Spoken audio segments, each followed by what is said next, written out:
Let's talk about some basketball, boys. Some hardcourt action will be going on right behind us here at the Betty. Who's here? Southern Utah, Northern Arizona. Northern Arizona. Women's play. That's right. Go the opposite trip on the road. Which is interesting because until Idaho joined the conference on the basketball side of things here, it used to be you'd go to Sacramento State, then travel to Northern Arizona. So you'd hop a plane. Now with Idaho, it's kind of even things out. They've moved with Eastern Washington. That's allowed Sacramento State, Portland State to be partners. So now when you travel, it's Southern Utah, Northern Arizona, which it's a little shorter day on that travel day on that Friday in between games. But really, two great matchups on Thursday night when you talk about Southern Utah and North Dakota on the women's side.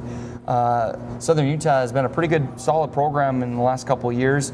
However, they have lost maybe their best player, Haley Mandelko, who's really a talented shooter, and they're going to miss her. And North Dakota, was very good at the Big Sky tournament. Yeah, she makes shots that make you kind of go, how did she make it? What happened to her? I don't know what the injury was, but it sounds like it was a significant one, and obviously it's significant to their team. So the UND women obviously are trying to get two. They know that they really don't have much room for error the rest of the way, if any at all. So it should make for a great matchup here, starting off with the first game here at home. Yeah, First of all, are we surprised that they have no room for error anymore?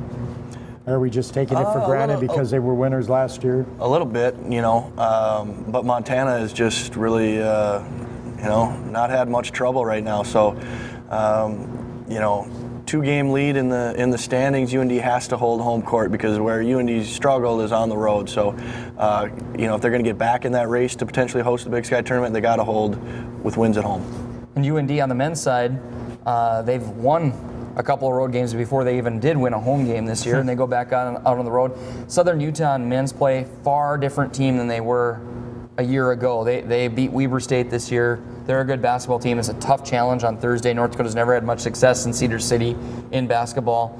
And coming up on Saturday, Northern Arizona is a team that has tremendous talent in their top 5 spots on the floor. They're maybe not as deep as they'd like. They've lost some players through attrition and things of that, but their top 5 are really good. Yeah, but we have Quentin Hooker. We do. Game over. Right? Triple-double. How did our 7-footer do this week?